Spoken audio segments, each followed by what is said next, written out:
Nah, dengan cerita seperti ini, tiba-tiba ada ditangkap, itu kita ya alhamdulillah sudah ditangkap gitu kan. Alhamdulillah sudah ditangkap, udah selesai. Netizen tidak peduli netizen itu, Betul. iya kan? Iyalah.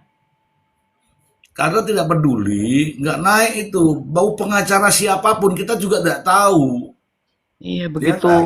PT-nya Pak Tony muncul, nah baru Nah, artinya baru kita harus, kita tahu gitu. iya, kita harus tahu diri. Itu pengacara-pengacara itu yang banyak bicara itu sana sini juga nggak ada munculnya itu, suaranya pun nggak ada. Ya betul. Sama dulu waktu Pak Tony Peggy, masalah Peggy kan baru tuh kasus Cirebon. Mulai Iya, booming. iya saya. Realita kan. Realita itu begitu Bang Zi. Iya, tapi kan mereka merasa bahwa begitu muncul rame di kasus, merasa ada dia yang ini, dia yang paling pintar itu nggak bagus tuh begitu. Nah iya malah dibilangnya katanya Pak Tony Iya, pengacara konten.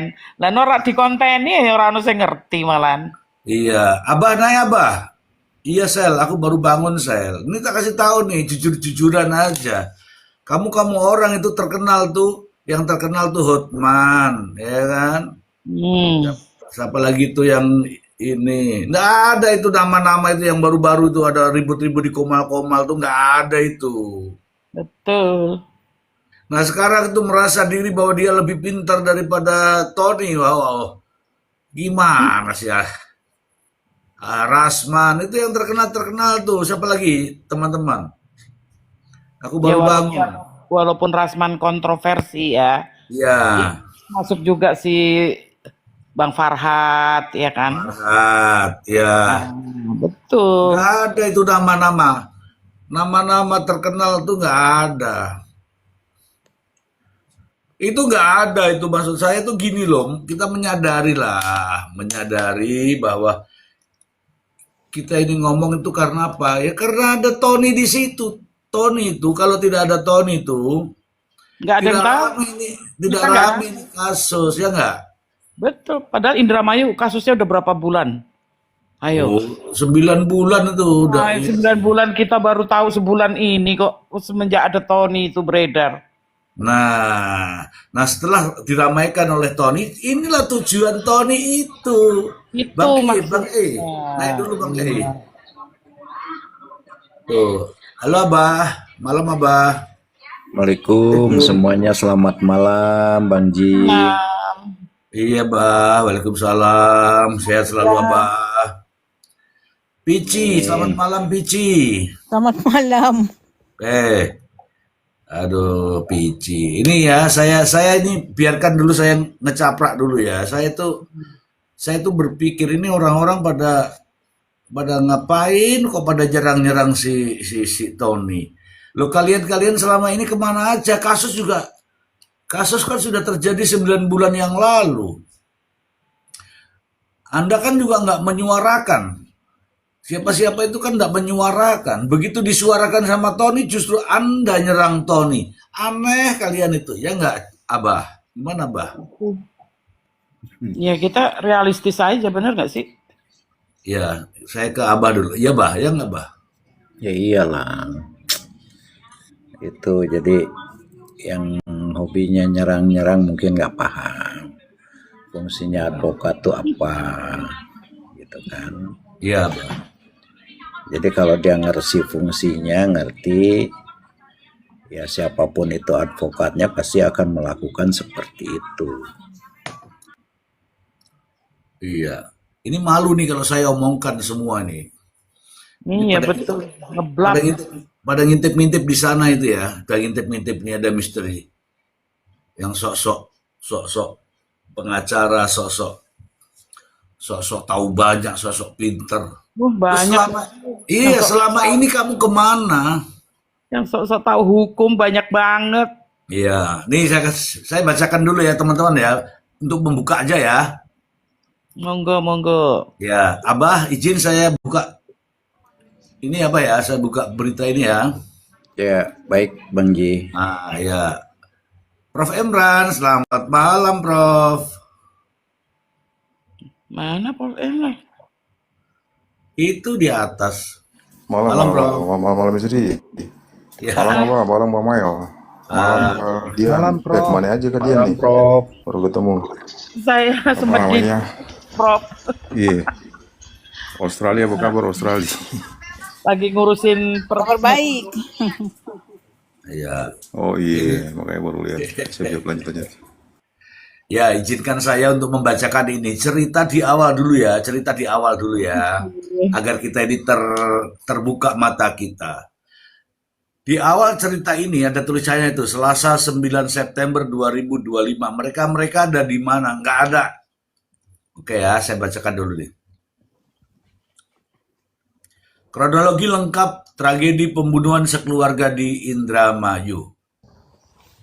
Indramayu akibat masalah uang rental tuh. Gimana nggak?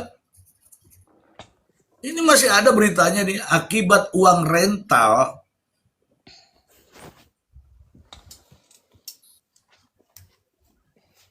Akibat uang rental Rp 750.000 tak dikembalikan. Budi Awaludin 45 tahun, pria berinisial R 35 tahun. Gimana sih ini? Pria berinisial R 35 tahun dan temannya P. Oh, R itu Ririn, P itu Prio. Tega membunuh Budi dan 4 anggota keluarganya di Jalan Siliwangi, Kelurahan Pauman, Kecamatan Indramayu, Kabupaten Indramayu belum lama ini. Kasus ini 5 orang menjadi korban. 5 orang yang jadi korban adalah Budi Saroni, ayah Budi, Uwis Juwita istri Budi, dan 2 anak Budi. Berikut adalah kronologi lengkap dalam kasus ini. 25 Agustus, ini kronologi versi polisi ya teman-teman ya. Kalau begini kan aneh kan? Nih, tolong simak baik-baik nih. Ini judulnya teman-teman boleh baca kok. Berikut kronologi lengkap kasus ini. 25 Agustus 2025. R berencana merental mobil Avanza milik Budi. Sebagai tanda jadi, R memberikan Rp 750.000 kepada Budi karena mobilnya akan digunakan oleh R. Tuh, masih ada ini. Tanggal 26 Agustus, uang dari R digunakan Budi untuk kebutuhan membeli sembako dan uang tersebut habis digunakan. Tuh. Selang 1 hari saja 750.000 habis. Kalau sudah ada kronologis begini artinya aneh kan teman-teman? Tanggal 27 Agustus, saat mobil akan digunakan, mobil milik Budi sedang mogok. Tuh. R minta uang kembali, tapi menurut Budi uang sudah habis. Ini dapat dari mana ini? Sehingga R marah dan naik pitam, sehingga R menyimpan dendam kepada Budi. Astaga. Rabu 27 Agustus 2025 sekitar pukul 17.00 WIB P yang merupakan teman R disuruh oleh R membeli pacul dan menyimpannya di rumah P. Masih di hari itu sekitar pukul 21.00 R mengajak P mengeksekusi Budi dengan iming-iming imbalan 100 juta rupiah. Loh, ini dari mana dapatnya? Tanggal 28 Agustus pada pukul 18.00 R dihubungi Budi jika dia dan temannya akan datang kembali ke rumahnya. R dan P pun datang ke rumah Budi. Pada malam harinya sekitar pukul 23.00 keduanya dan R berpura-pura mengajak Budi bekerja sama dalam bisnis jual beli minyak. Sebelum eksekusi korban R ajak Budi untuk keluar rumah dan mengecek gudang yang akan dijadikan sebagai tempat bisnisnya. Sebenarnya kalau dari baca kronologis ini, polisi sudah tahu dari awal ini seharusnya ini. Yang TKP 2, harusnya loh ya, karena ini ada bunyinya begini nih. Pada pukul 16.00 WIB, R dihubungi Budi jika dia dan temannya akan datang kembali ke rumahnya R dan P pun datang ke rumah Budi pada malam harinya sekitar pukul 23.00. Keduanya tiba dan R berpura-pura mengajak Budi bekerja sama dalam bisnis jual beli minyak. Sebelum dieksekusi, korban R ajak Budi keluar rumah dan mengecek gudang yang dijadikan sebagai tempat bisnisnya. Nah, ini sudah ke situ arahnya, tapi kok nggak dijadikan TKP.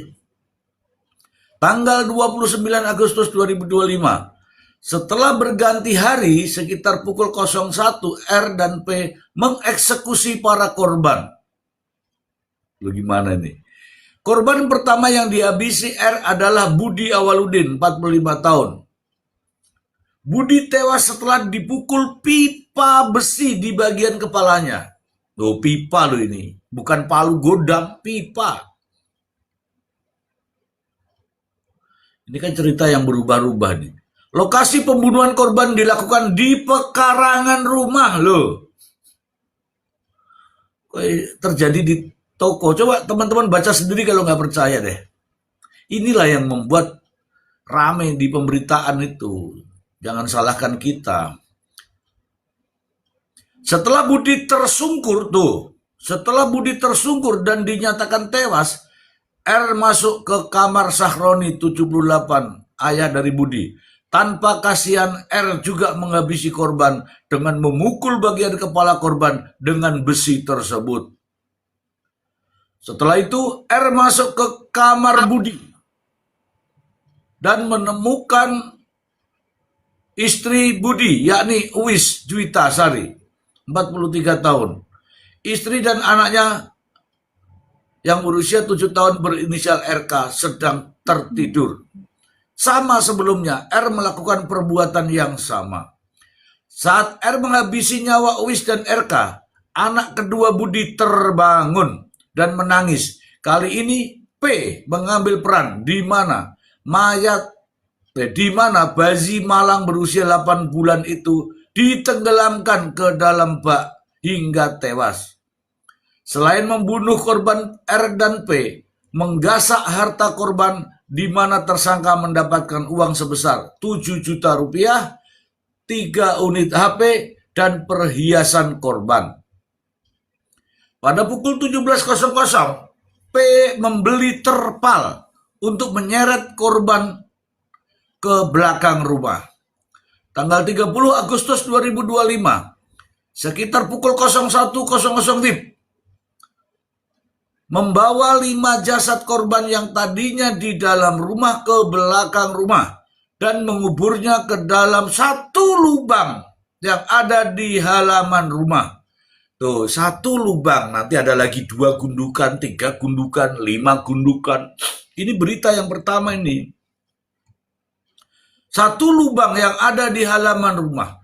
Korban dikubur dengan cara ditumpuk. Setelah itu, para pelaku membersihkan bercak darah yang ada di rumah korban. Pada pukul 03.30, tersangka memindahkan mobil pick up milik korban ke depan rumah. Berikut meninggalkan kunci di dalamnya. Pada pukul 05.00 mereka membawa mobil Toyota Corolla milik ayah Budi dan mereka pergi ke hotel di daerah Jati Barang. Sampai di sini ini cerita ini benar.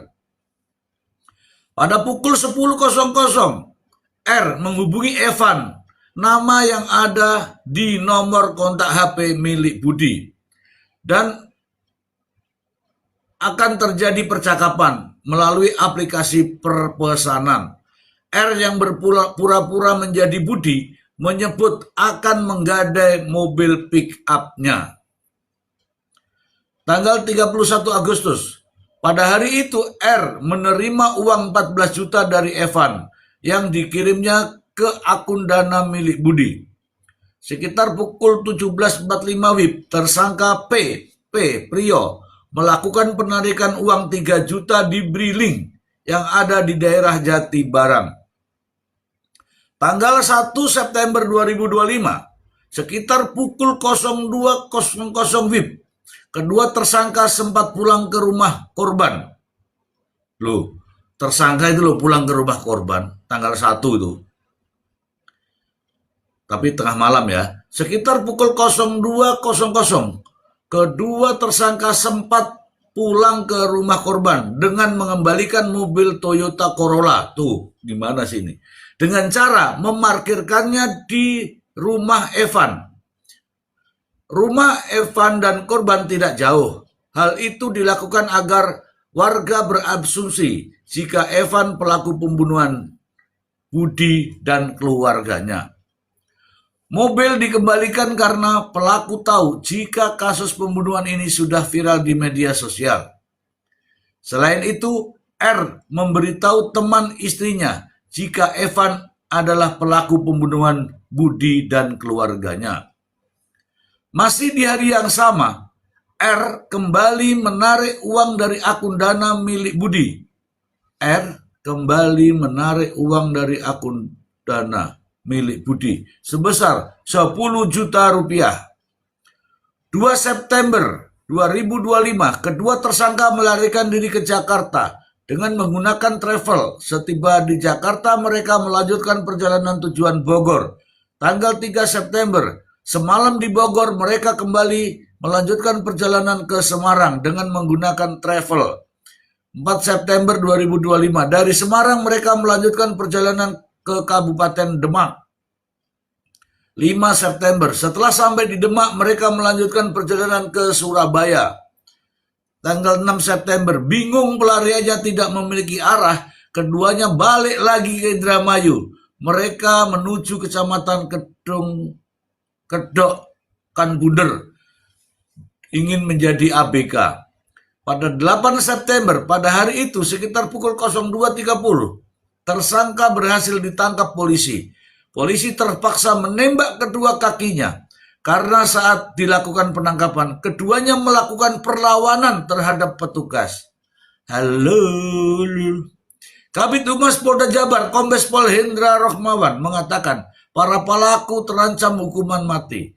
Perkara ini dikategorikan sebagai tindak pidana pembunuhan berencana, melanggar pasal 340 KUHP dengan ancaman hukuman mati, pidana seumur hidup, dan pidana paling lama 20 tahun.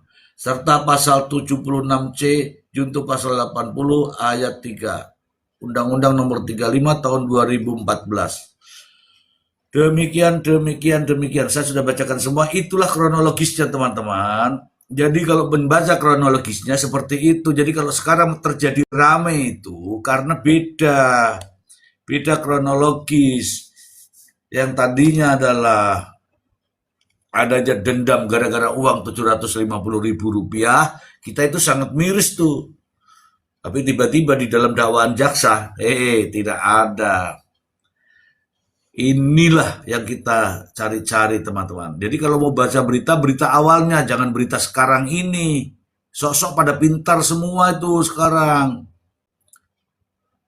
Nyerang semua. Begitu, betul nggak? Abah dulu, Abah. Baik, terima kasih Bang Ji. Ya, kita kan nyimak dari perjalanan awal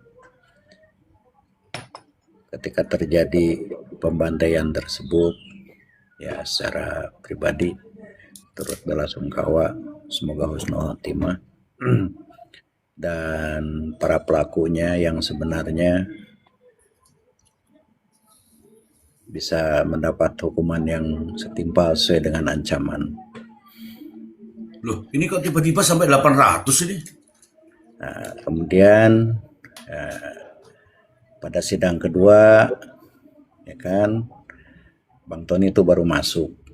Itu di persidangan kedua, baru jadi PH-nya.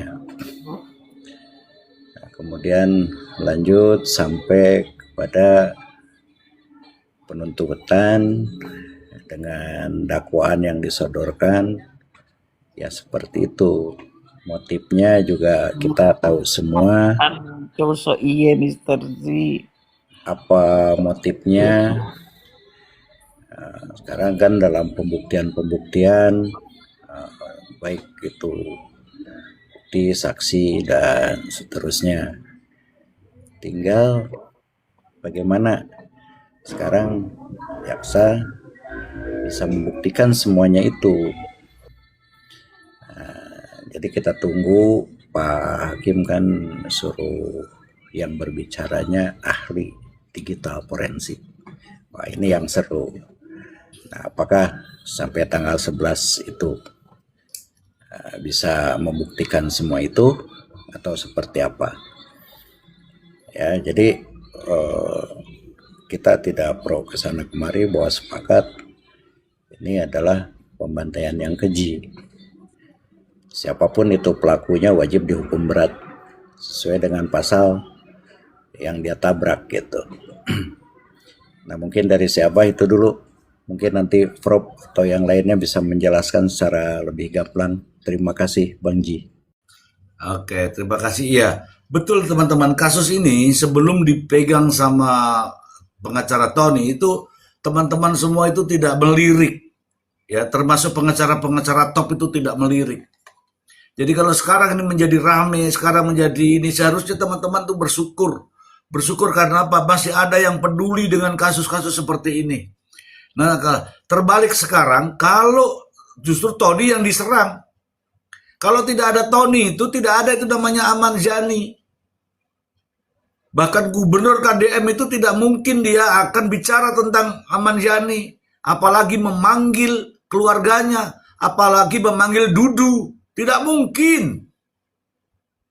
Apalagi memanggil Dudu dan Dada itu tidak mungkin. Nah sekarang pada ribut sok-sok tahu, sosok pintar semua, sosok melebihi orang lain. Saya itu sedih lihat kalian-kalian itu sudah saling nyerang, jelek-jelekin. Selama ini kalian pada di mana? Terus sekarang bilangin kita ini sebagai geng gerombolan.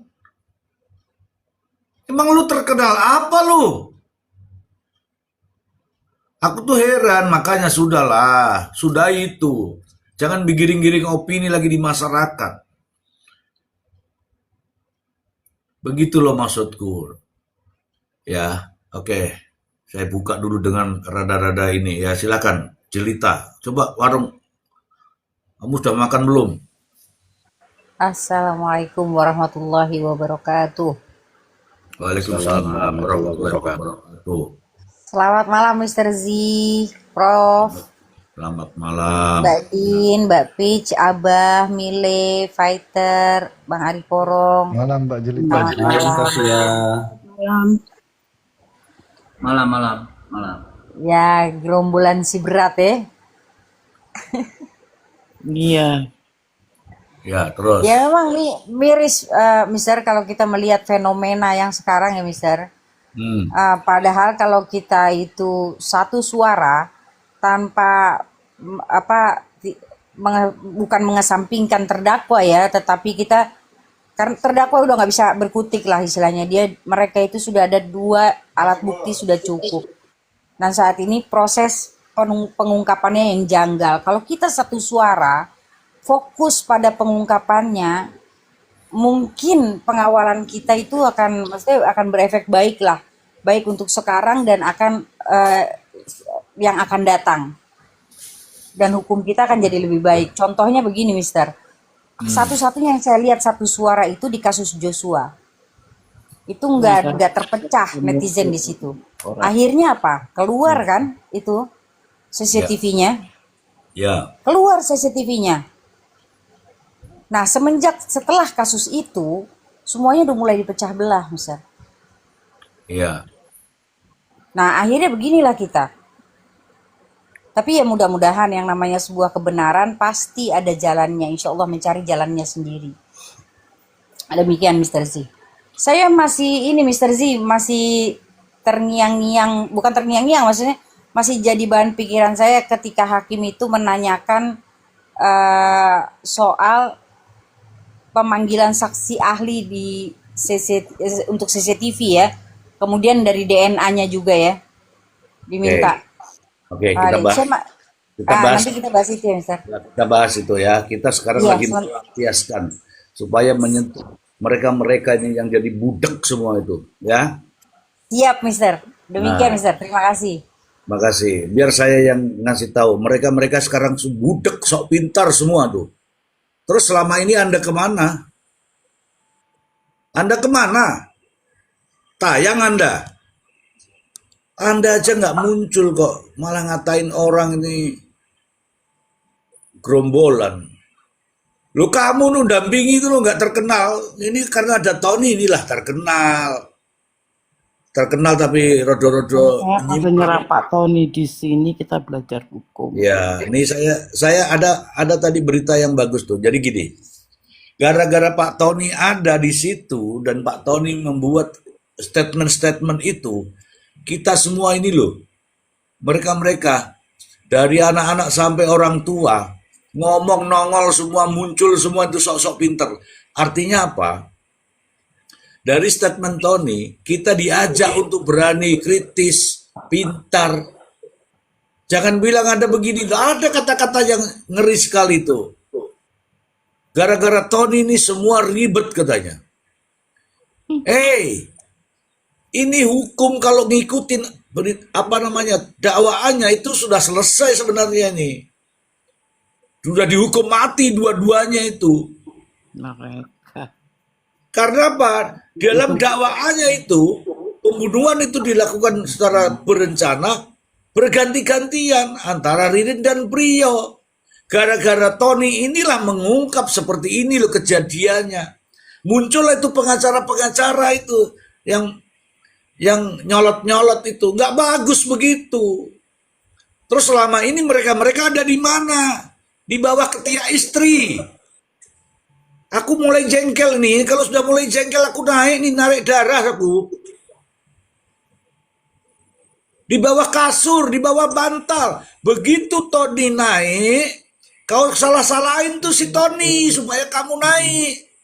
Serang Pak Tony. Sudahlah. Muncul tuh nama-nama yang tidak ada namanya itu. Mau apa? Mau apa? Dea, aku rada-rada jengkel ning gak nesu ya. Ngono loh. Oke, saya kasih dulu ini Mile. Emang kamu ngikutin kasus ini mulai dari bulan September, Mile? Enggak, Mr. Ji. Enggak. Saya tahunya ketika pas Pak Tony itu juga ngeliat VT di Pak Tony itu terkait Betul. wawancara wartawan itu. Saya cari tahu nih kasus apa sih Pak Tony. Nah, ternyata ada kasus Ya. pembunuhan Pak Oman itu, gitu Mr. Ji. Iya. Viral baru kan. Ya, Nah, saya izin menanggapi baru Mr. Ji. viral. Iya kan kita nggak tahu nih kasus itu, Mile. Sekarang. Ya? Seharusnya sesama rekan sejawat ya boleh mengkritik, Oke, sekarang Budin. tetapi Ya. Udah Ya. sampai Lampung belum ya? Sekarang Budin dulu. Budin. Ada putus-putus Iya. kau, Mile. Jadi susah dengarnya. Silakan. Iya, Mister. ke wifi ini. Iya, aku juga ngertinya kan setelah VT-nya Pak Tony beredar. Oh, no kasus apa meneh iki di Indramayu. Iya toh? Oh, ada pembunuhan. Nah, baru kan kita rame-rame ini sama-sama mengungkap gitu ya kan. Ya menurut aku nggak elok lah gitu. Aku juga banyak kok kenal pengacara yang hebat-hebat. Lihat aja VT-VT saya. Tapi kan saya bukan ahli hukum. Ya aku rai sosok keminter gitu loh. Wong di sini saya belajar. Belajar bagaimana membedah kasus itu seperti ini. Ya kan? Ya tapi kalau ada Ya. orang yang so arogan ya wah, aku nggak mau mingkem gitu loh. Ngopo aku harus mingkem? Tak lawan. Bener nggak? Arogan, sok mau bersuara hebat sendiri, nggak bisa juga kayak begitu. Pak Tony diserang-serang lah. Buktinya Pak Tony viral loh. Ini kenyataan. 2 kasus Peggy sama Indramayu, beliau viral Bang Zi. Betul nggak sih sampai diundang kemana-mana itu kenyataan gitu loh. Mbok sudah gitu loh. Bahas ya bahas, tapi nggak usah nyerang-nyerang sesama pengacara maksud saya. Saya juga banyak kenal pengacara. Tapi berhubung saya itu bukan pengacara, ya saya no komen gitu loh. Ya saya belajar di sini gitu loh. Ada wadahnya, untung ada wadahnya di sini. Kalau dibilang saya kecewa, oh saya kecewa banget gitu loh. Kecewa sama kasus Vina, mau sampai kapanpun aku kecewa. Saya menyuarakan 2 tahun, jalan 3 tahun. Nothing semuanya gitu loh. Jadi percuma lah yang koar-koar ketenar yora, apa yora. Tapi Pak Tony terbukti diundang sama Densu. Iya toh? Dari dulu, dari zaman Peggy. Udah, ini kan fakta Bang Zi, fakta gitu loh. Jangan ngomong yang diuntungkan kasus KDM, KDM jadi gubernur ya. Pak KDM jadi gubernur, pilihan rakyat. Paham Anda? Anda nggak kenal kan Pak KDM? Nggak usah ngomong kayak begitu nih yang VT ini siapa nih? Law office ini siapa ini? Jangan. KDM itu dipilih karena rakyat. Itu temanku itu. Jangan, Ya, jangan. tapi bukan karena kasus Vina, bukan Bang Zi, bukan Ya, itu. bukan, tapi ini dia punya pendapat sah-sah saja. Itu. Jadi kita fokus ke ini aja. Iya, artinya kan seperti itu, kan belajar.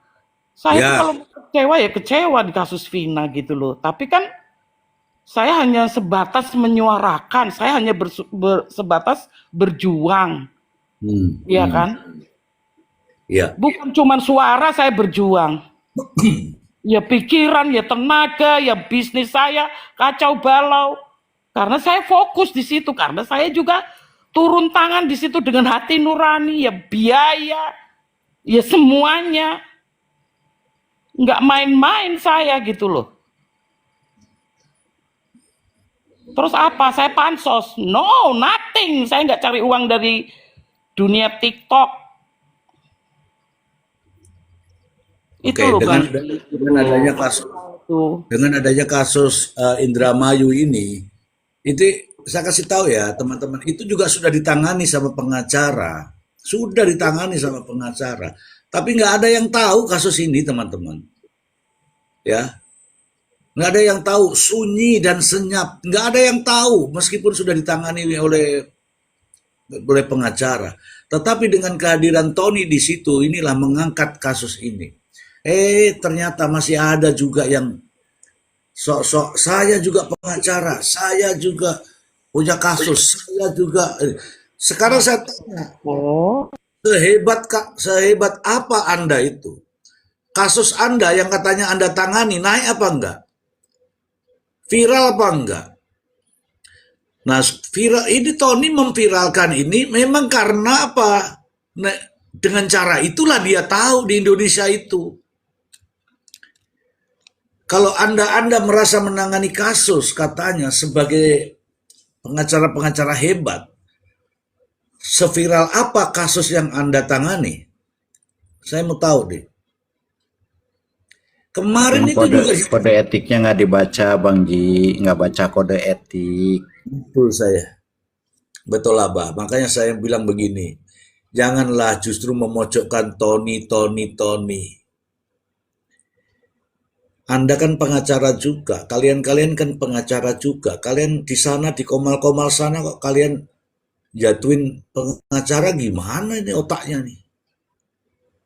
Coba kasus yang Anda tangani itu seviral apa? Sehebat apa Anda? Secerdas apa Anda? Anda cerdas, betul. Cerdas menghujat orang lain. Anda cerdas, betul. Cerdas menjatuhkan orang lain. Tapi Anda lupa Anda siapa. Sehingga kata-katanya tidak layak diucapkan. Sebagai seorang intelektual, sebagai seorang yang katanya pengacara, tapi menjatuhkan pengacara orang lain. Menjatuhkan pengacara lain. Sedih saya. Oke, sekarang ke Bang Fighter. Bang Fighter, let's go. Gak cepat ganti. Ari Porong, let's go.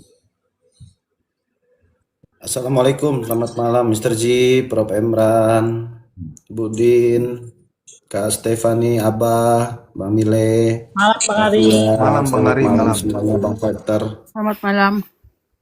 Oh ini tuh tiba-tiba bangun tidur, ngopi dulu Mr. G biar gak darah tinggi nanti marah-marah. Aku sudah darah tinggi nih, setinggi langit 7. Aduh, iya Mr. G. Jadi sekarang ini kan kita harus ngikutin zaman ya Mr. G ya. Ini zaman udah digital teman-teman semuanya. Jadi kita semua punya cara ya, punya cara supaya apapun itu ya, apapun itu privacy kita. Jadi kita gunakanlah, kita berkembang bersama-sama zaman ini ya kan. Jadi ya itu tadi Mr. Z, kalau misalkan kasus ini nggak viral ya, nggak viral berarti lurus-lurus saja nih, dingin adem-adem aja kasus ini Mr. Z itu. Dan kemarin juga yang saya dengar itu pertanyaan dan pernyataannya ada salah satu seorang lawyer ya, saya nggak mau sebutin namanya, pada saat mempertanyakan Pak Tony. Kuasa hukum dulu nggak seperti ini gitu loh. Kuasa hukum yang pertama nggak seperti ini, harusnya lancar-lancar aja gitu loh. Nah, kenapa kok dengan adanya Anda bahasanya seperti itu ya kan? Kok jadi rame, kok bikin gaduh gitu loh. Justru makanya saya bilang di setiap provinsi ya mungkin kita belum menemukan ya di daerah-daerah kita semuanya teman-teman, kita hanya baru melihat satu sosok ya, kalau saya pribadi ya, satu sosok yang selalu ingin membantu rakyat-rakyat kecil mencari kebenaran ya kan, membela kebenaran ya, baru di Indramayu.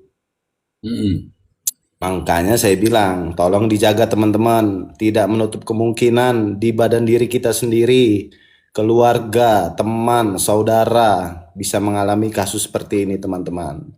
Makanya tugas kita jangan saling menjelekkan teman-teman. Karena apa? Karena suatu saat mungkin kita nanti bakal mengalami ini teman-teman. Kita posisikan diri kita ada di tengah-tengah teman-teman. Gimana kalau misalkan keadaan kita seperti kedua terdakwa? Bagaimana kalau misalkan kasus ini menimpa keluarga kita sebagai korban gitu loh. Jadi kita nggak boleh lah, kita boleh kita dengerin semuanya, tapi harus kita pilih-pilih yang kira-kiranya baik kita ambil gitu loh. Kita hanya memberikan support di luar ini. Kita hanya pengen ngelihat kasus ini terang benderang gitu loh. Nggak ada yang ditutup-tutupi gitu loh. Kalau dari awal sebetulnya udah terang benderang sih Mr. G, cuma dibikin gelap aja nih kayaknya.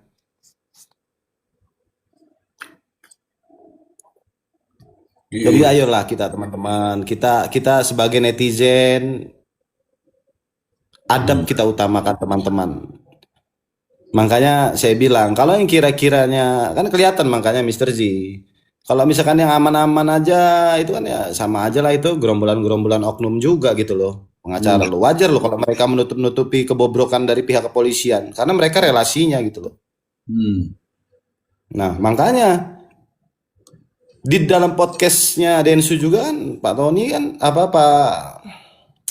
kuasa hukum yang lama kan Harus Landi kan bilang itu kan, saya sudah banyak menangani kasus pembunuhan seperti ini gitu loh, kenapa baru ini gitu loh. Nah mungkin kan ya itu tadi hanya mengikuti orang itu aja ya, setelah kita dengar sendiri mungkin teman-teman yang belum pernah ngelihat VT-VT-nya yang baru-baru muncul ini.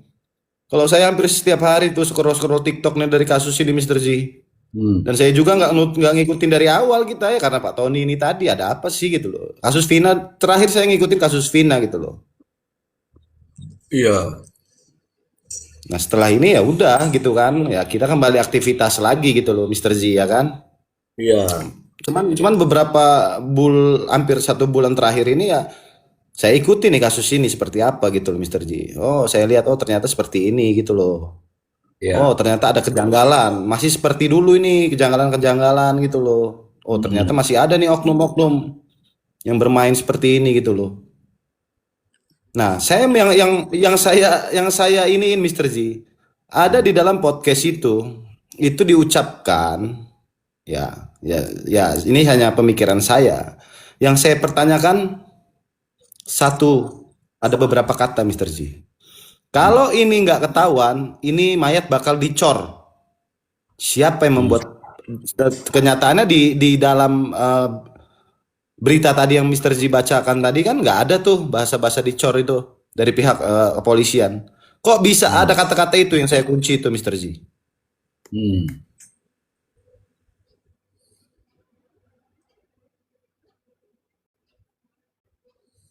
Lanjut.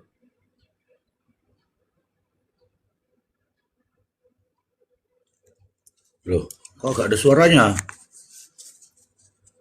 Ini ada suaranya nggak sih? Gak ada, Mister. Bang Ari, nggak ada suaranya Bang Ari. Kok hilang? Jangan-jangan keselak mikrofon nih, jangan-jangan. Oke, saya lanjut dulu. Nggak ada ya, saya nggak ada ya. Begini teman-teman. Kasus ini memang ditangani oleh pengacara, tapi nggak serame ini. Ya, kita itu tidak peduli siapa Ririn, siapa Prio, tidak peduli. Yang kita tahu tuh ada korban 5 nyawa di sana. Itu sadis kejam. Ya, kita itu memperhatikan bagaimana sih prosesnya. Tapi jadi aneh ketika ini ada yang tapping ini pro Ririn, ini pro Prio, ini. Kemudian ada yang komal-komal di sana tuh, yang di sebelah sana tuh loh. Ya itu tuh orangnya tuh. Jatuhin pengacara, ya kan? Jatuhin pengacara Tony. Sementara kasus dia itu apa yang viral? Yang agar kita semua masyarakat itu tahu kasus apa? Coba kasus apa? Tunjukin dong. Nggak ada. Tahu nggak? Kasus ini teman-teman menjadi viral itu. Teman-teman ada yang tapping tuh. Banyak sekali yang tapping. Justru menilai bahwa ada kemungkinan skenario lain yang numpang di kasus ini. Ada kemungkinan drama lain yang numpang di kasus ini. Siapa sih Ririn itu? Siapa Prio? Nggak peduli saya itu. Kita semua juga nggak peduli itu kawan. Jangan dibilang dukung Ririn, dukung Prio. Salah Anda. Kita itu tidak peduli siapa Ririn, siapa Prio. Ada skenario lain di balik dua manusia itu. Dengan memanfaatkan situasi ini. Sementara kita ini peduli dengan yang 5 nyawa itu. Kita peduli itu di situ kawan. Terus bagaimana perlakuan penegakan hukumnya? Nah, itulah kita masuk. Dan kebetulan Tony mengangkat kasus itu dengan caranya, ingat ya, dengan caranya. Dengan caranya itulah menjadi viral. Menjadi viral ini ada orang lain yang merasa kebakaran. Jadi teman-teman jangan merasa sok-sok pintar, langsung bersuara, justru nyerang-nyerang Tony. Tony itu membuka pintu dulu. Ini gimana nih caranya supaya menjadi perhatian publik? Kenapa sekian lama kok nggak ada yang ramekan ini? Supaya apa? Supaya mendapat perhatian. Karena di Indonesia itu no viral, no justice. Inilah sebenarnya tujuan daripada Tony. Anda malah jatuh-jatuhin Tony. Katanya ada itu tappingan-tappingan, nggak tahu ya, tappingan katanya si rakyat smart, tapi kok tappingannya jadi bodoh ya. Ya karena digiring oleh orang-orang yang merasa ngetop itu. Janganlah digiring-giring ini, biarkan saja mengalir, biarkan saja Tony berjuang, jangan dijatuhkan Tony. Justru Tony inilah yang mengangkat kasus ini menjadi Anda bisa berkomal-komal, Anda bisa berkomentar, kita ini menjadi pinter, masyarakat menjadi banyak bertanya tentang hukum. Ngono loh. Mr. Ji, izin saya mau lanjutin yang tadi mental tadi sinyalnya. Ya, silahkan. Ya itu saya mau nanya dulu tuh, kalau nggak salah sih yang saya dengar itu nggak ada tuh kata-kata tadi yang dibacain sama Mr. Ji di berita awal itu, bahwa Pak Haji Saroni lagi mendengarkan lantunan ayat suci Al-Quran, ada nggak itu kira-kira? Nggak ada, pengajian tuh nggak ada. Nah bahasa yang dicor tadi ada nggak itu Mr. Ji kira-kira? Nggak ada. Nah itu keluar dari mulut siapa itu? Saya mau tanya itu sama teman-teman semuanya. Sedangkan di dalam BAP itu juga berita ini juga nggak ada gitu loh. Nah itu loh makanya ya di sini tuh kita cari itu kenapa kita ada di sini, karena ada banyak kejanggalan-kejanggalan yang kita nggak ngerti hukum, seperti saya buta hukum. Kebetulan di sini Mr. Ji memfasilitasi kita, ada Prof Emran, ada Bang Maksi yang ahli-ahli hukum di sini, ada beberapa teman-teman pengacara di sini. Makanya di sini kita sama-sama belajar teman-teman. Jangan kita ambil di nilai posisinya di Ririn, di Prio, nggak perlu, nggak penting bagi saya itu. Saya hanya cuma pengen jangan sampai kayak gini terus gitu.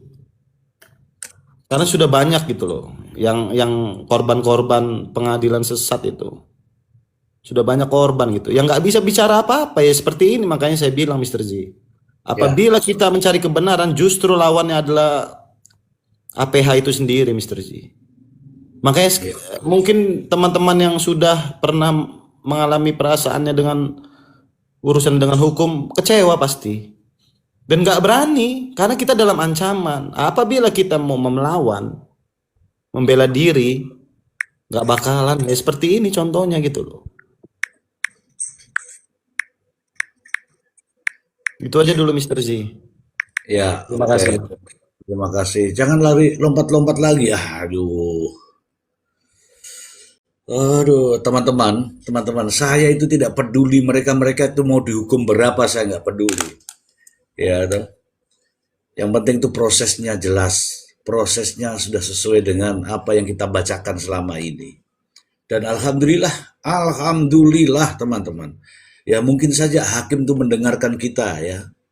Ada terkait dengan CCTV, akhirnya hakim meminta agar dihadirkan uji digital forensik. Alhamdulillah, biar sesuai aturan.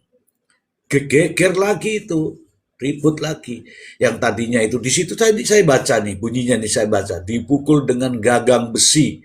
Yang hadir di pengadilan apa? Palu.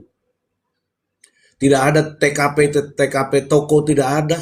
Muncullah TKP toko. Inilah semua skenario inilah biar diungkap oleh Tony. Karena Tony mempunyai kapasitas untuk itu. Dia pengacaranya. Lu Anda bicara ke sana kemari sampai meler tuh. Anda punya kapasitas apa? Nggak ada. Kita ini nggak ada. Kita ini loh bicaranya lurus. Oh kalau begini caranya dia harus pakai begini. Kalau ada CCTV bagaimana cara memperolehnya, bagaimana cara penyajiannya, bagaimana melakukan penyitaan dan sebagainya, ajukan ke pengadilan agar itu menjadi sah. Kan begitu kita ini. Tapi Anda di luar sana malah marah sama kita. Seolah-olah kita ini gelandangan elit. Apalagi gerombolan elit. Apalagi. Aduh. Aku sih seneng ya dibilangin apa itu gerombolan elit, seneng. Karena kita ini gerombolan tapi menyuarakan tentang hukum. Anda ini lebih aneh lagi. Yang katanya Anda ini seorang yang merasa diri elit pintar. Tapi cara Anda bersuara kayak gerombolan. Ngono loh. Ada Bang Don nih. Selamat malam Bang Don. Assalamualaikum Bang Mr. Z. Waalaikumsalam. Tapi ya Prof. Prof. Emron, selamat malam Prof. Bang Billy, Peach, Abah, Damang Abah, Malam Bang Don. Kak Din. Alhamdulillah Damang. Saya jadi hilang arah tadi gara-gara Mr. Z ini terlambat buka komal, jadi muter-muter kita. Gitu, nggak bisa kopi gitu. Betul Mr. Z. Saya sampai jam 9, 10 standby Mr. Z kemana ini, apa masih bahas tanah yang dibangun di VT kemarin yang saya lihat tuh. Itu dulunya tanah saya, sekarang dibangun. Nah, saya nonton tuh Mr. Z. Wah, kayaknya Mr. Z tuan tanah juga. Iya. Jadi memang betul Mr. Z, kalau saya sih tinggal tunggu tanggal 11 saja nanti. Tanggal 11 kan Ya. sudah ada perintah dari hakim tuh untuk menghadirkan ahli. Nah, saya rasa juga. Tapi gini Mr. Z, ini untuk mengungkap kebenaran ya. Karena kemarin juga ada Kang Agil tuh yang ikut di persidangan ya. Infonya dari dibilang dia sempat tanya juga sama Bang Tony itu lumayan banyak dia tanya bahwa kenapa ahli digital forensik nggak dihadirkan Bang Tony waktu yang sidang Ririn kemudian menghadirkan CCTV itu. Kemudian Pak Tony sempat jawab begini, mahal Bang katanya. Jadi saya berpikiran apa salah nggak kira-kira kalau kita punya ide Mr. Z, jadi kita bikin kayak semacam kolom donatur gitu, pencari keadilan ya kan, kita bantu support sama-sama Bang Tony nih untuk memperjelas kasus ini kan gitu. Kalau seandainya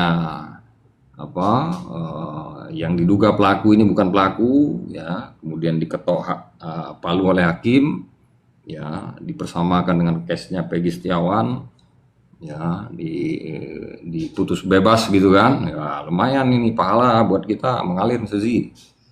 Jadi karena ada kalimat itu langsung dari Bang Tony ya, saya rasa ya perlu juga mungkin jadi kita bergerak nih, saya siap. Bergerak apa? Jadi ya saya mau tanya Prof ini. Izin Silakan. Prof. Ya biasalah kalau di Komal ini kalau ada Prof kita berguru dulu. Ini Prof, apa yang terkait KUHP ini secara umum belum Mr. Z ya, sorry agak keluar dari kasus ini. Jadi di KUHP baru kita KUHP ini kan udah disebut KUHP nasional gitu Prof ya. Jadi sudah meninggalkan buatan Belanda. Nah, kemudian istilah-istilah Belanda kan masih ada itu di KUHP yang walaupun baru ya kita sebut ya. Nah, kira-kira apa itu Prof dari perancang kemarin sebelum jadi KUHP itu disahkan ya, KUHP disahkan. Kenapa nggak langsung saja dihilangkan semua Prof? Itu istilah-istilah yang dari Belanda itu. Jadi untuk akademisi, mahasiswa itu lebih gampang mengingat. Kalau Prof mungkin memang sudah terlahir dari istilah-istilah itu, jadi lancarannya kayak air gitu nyampaikannya Prof. Nah, kira-kira alasannya apa Prof ya? Nggak langsung diserap ke bahasa Indonesia itu semua istilahnya. Jadi kan banyak istilah-istilah Belanda itu yang dulu, yang KUHP lama, KUHP lama itu masih. Nah, sekarang ini maksud saya ketika memang ada perubahan gitu ya, kenapa nggak langsung dirubah ke bahasa Indonesia, jadi lebih gampang kita menghafalnya gitu, karena ini bahasa ibu. Itu Prof. Terima kasih Mr. Z. Oke, terima kasih. Izin Prof. Bersedia menjawab Prof. Malam.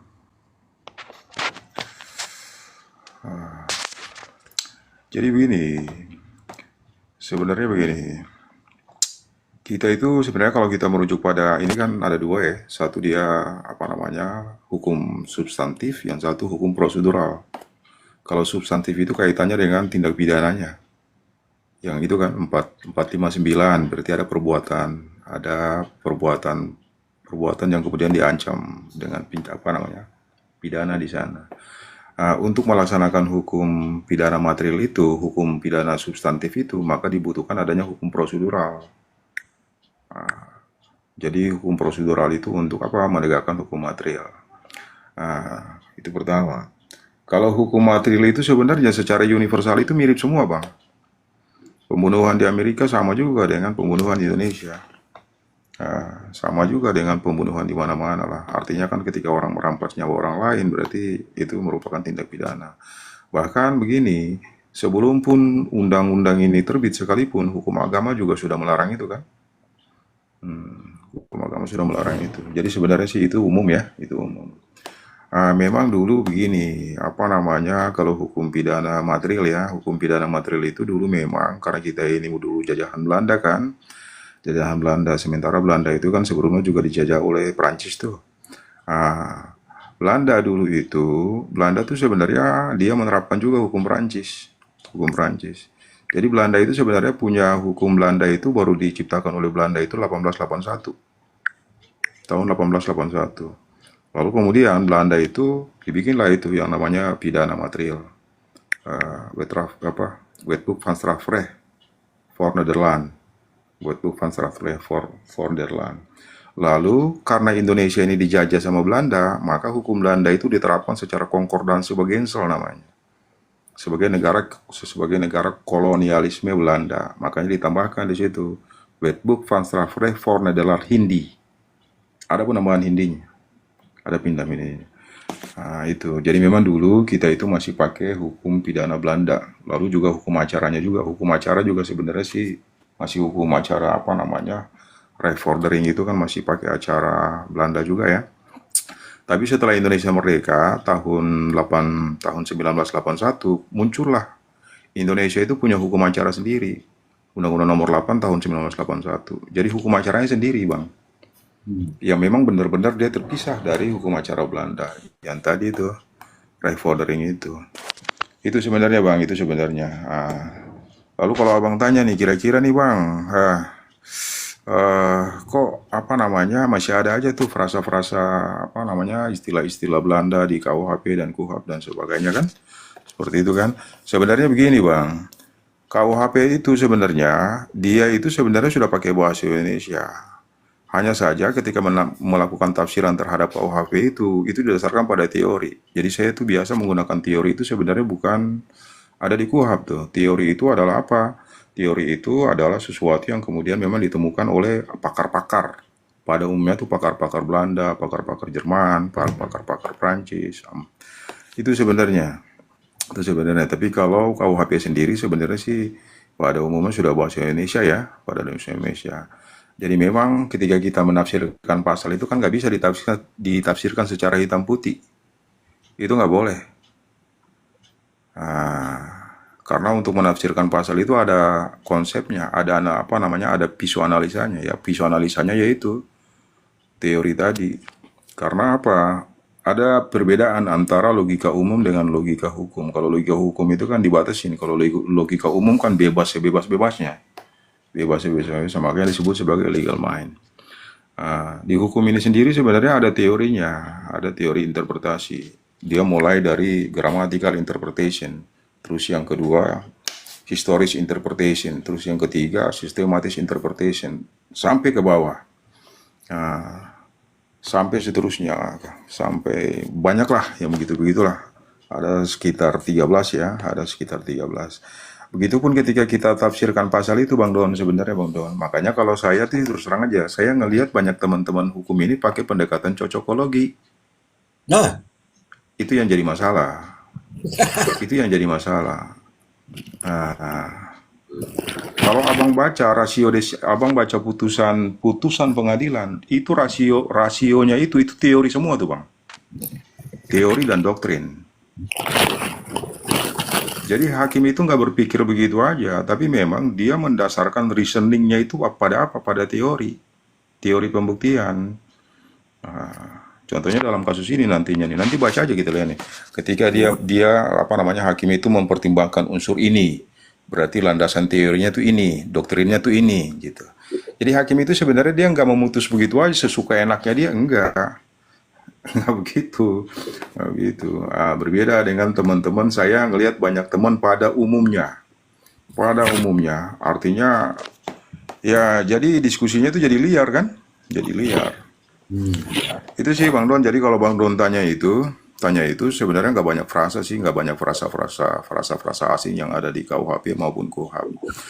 Cuman memang ketika kita menafsirkan KUHP dan KUHP itu ada hukum tafsirannya. Karena kalau membaca hukum ini dengan hukum, orang membaca hukum itu dengan hukum. Berbeda dengan kalau orang awam kan berbeda, dia berarti baca sesukanya lah, dibaca secara hitam putih. Kalau pasal itu nggak bisa dibaca begitu. Ada konsep, karena hukum itu kan artinya kaitannya dengan konsep. Sementara teori ini konsep berpikir. Bagaimana sih kira-kira pasal ini diterapkan, berarti ada teorinya. Teorinya ini. Ya, kira-kira itu sih Bang. Kira-kira itu. Itu sih, Mr. Ji. Oke, siap Prof. Gimana Bang Don? Udah oke ya, clear ya? Sedikit sekali. Memang, terima kasih. Itu memang kompleks sekali. Prof sudah jelaskan. Maksud saya terkait ini, Prof, mungkin biar lebih mengena ke yang saya ingin tahu. Contoh aja, Prof. Kan banyak istilah tuh yang kita serap dari bahasa Belanda. Misalkan pledoi, itu kan kita serap dari bahasa Belanda. Kemudian yang dulunya eksepsi, sekarang pembelaan itu di KUHP baru gitu ya.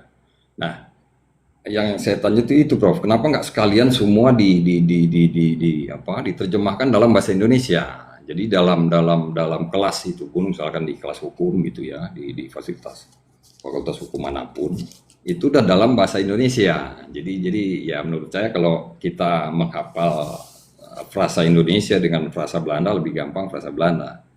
Itu kira-kira apa alasan masih make itu Prof? Itu Prof, izin masih Prof.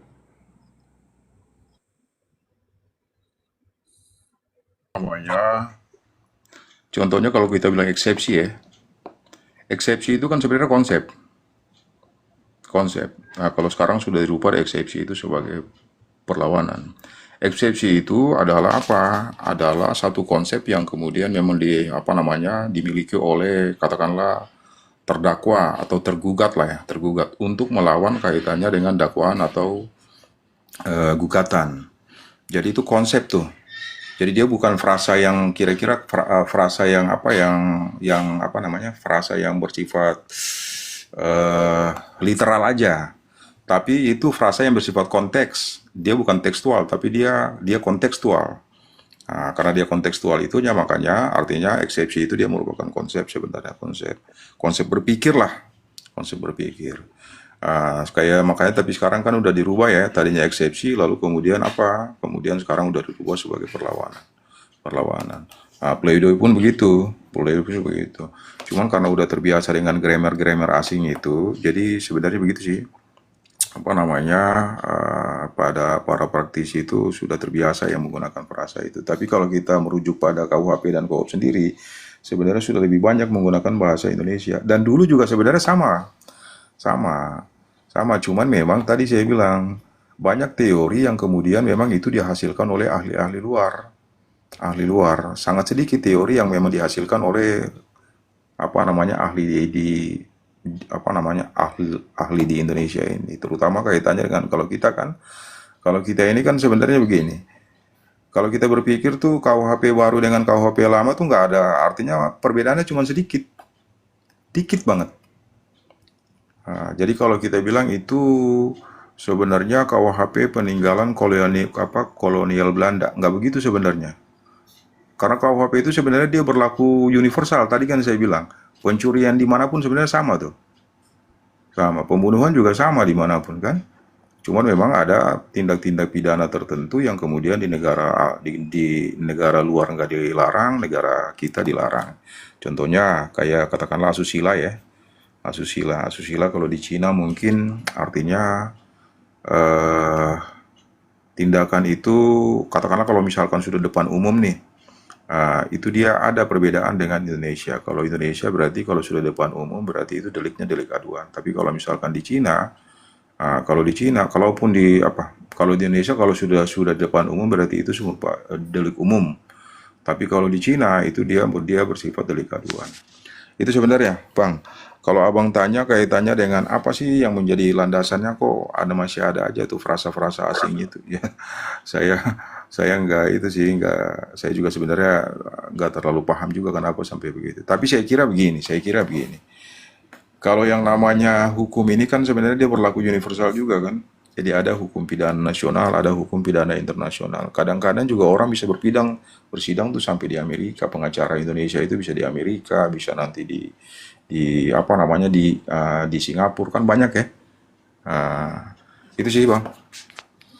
Jadi mungkin dia lebih kepada pendekatannya lebih umum lah, hal-hal yang bersifat umum. Itu sih. Sorry kalau misalkan agak-agak kurang. Siap, Prof. Lengkap Saya kira sekali. Banyak, Prof. Lanjut, Ustaz Zi. Oke, terima kasih Prof. Ini ada jawaban yang belum ada pertanyaan yang belum dijawab. Ya, tadi di awal Bang Don mengatakan bahwa perlunya ada donasi.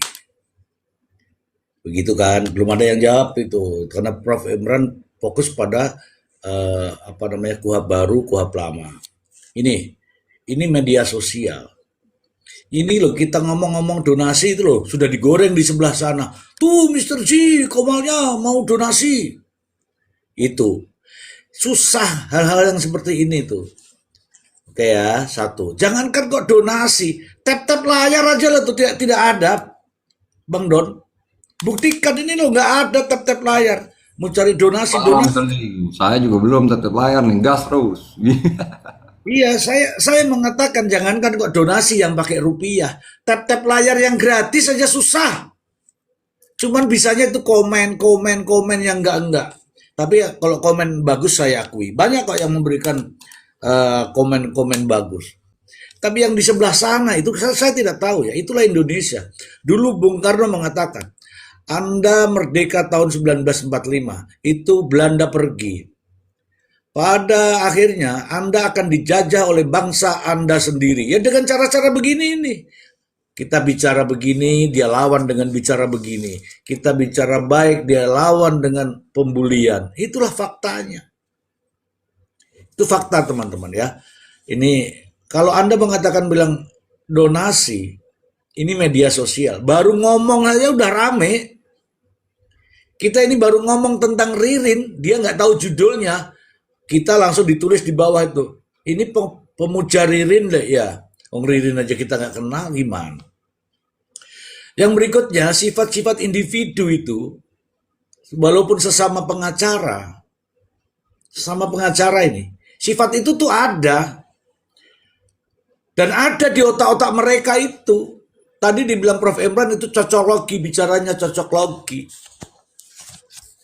Ini saya kasih tahu nih. Sifat kita di sini itu ada yang siri, iri, dengki, ada muatan kepentingan, biar terkenal dan sebagainya. Itu ada kawan-kawan, ada. Nah, Mr. Z ini teman-temanku, benar atau tidak silakan Anda yang menilai. Di Komalnya Mr. Z ini benar atau tidak Anda yang menilai. Kita ini memberikan ruang seluas-luasnya untuk Anda semua tanpa peduli latar belakangnya. Ya, memberikan ruang untuk apa? Untuk Anda bertanya, mengedukasi tentang yang Anda tidak tahu menjadi tahu. Bukan kita menyesatkan, tidak ada satupun kalimat menyesatkan. Jangankan kalimat, angan-angan sedikit pun terlalu tidak.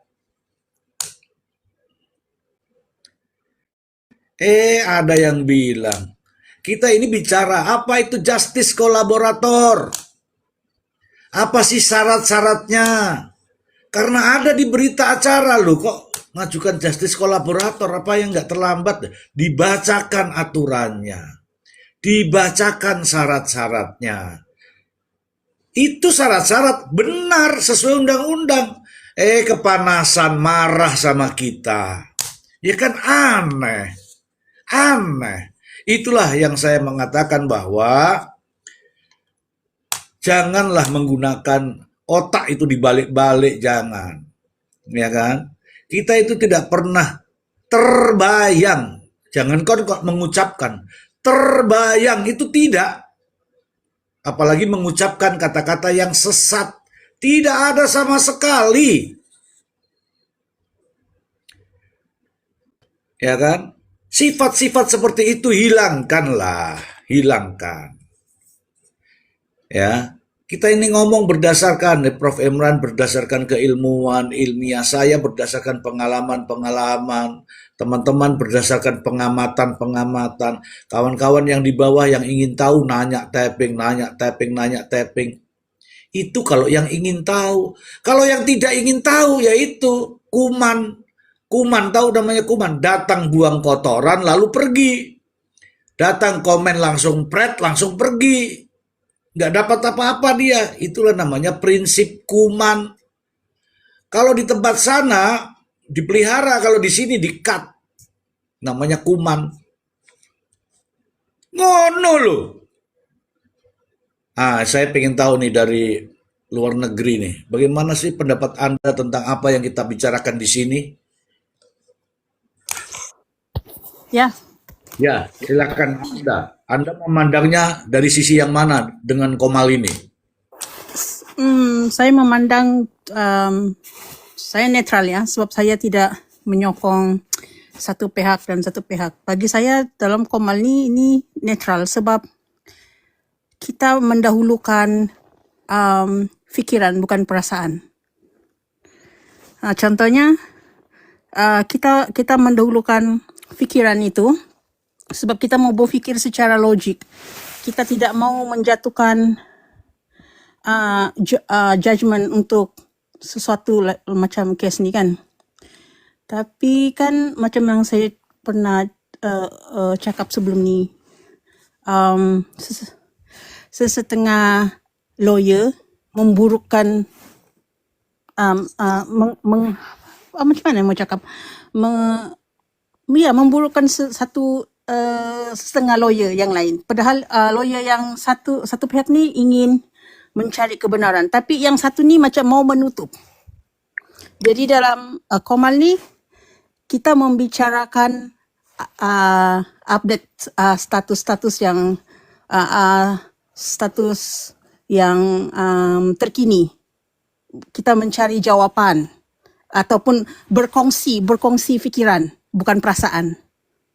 Itulah daripada saya. Oke. Teman-teman. Keren.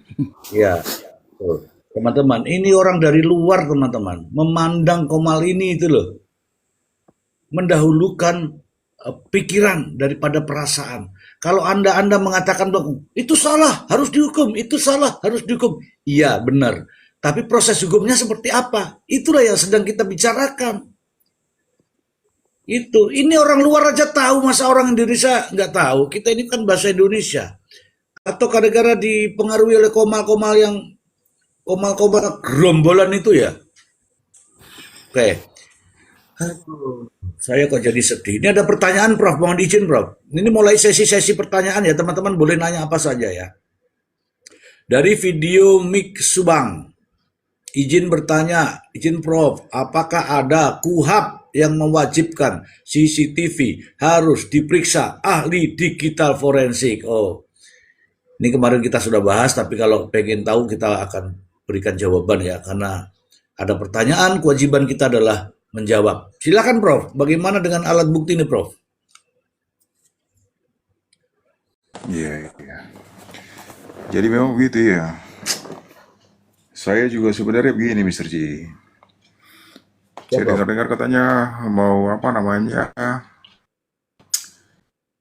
digital forensik itu mau dilakukan nanti gitu loh, atau kamu akan diserahkan. Ini kan jadi aneh ya. Menyusul gitu loh. Menyusul jadi aneh.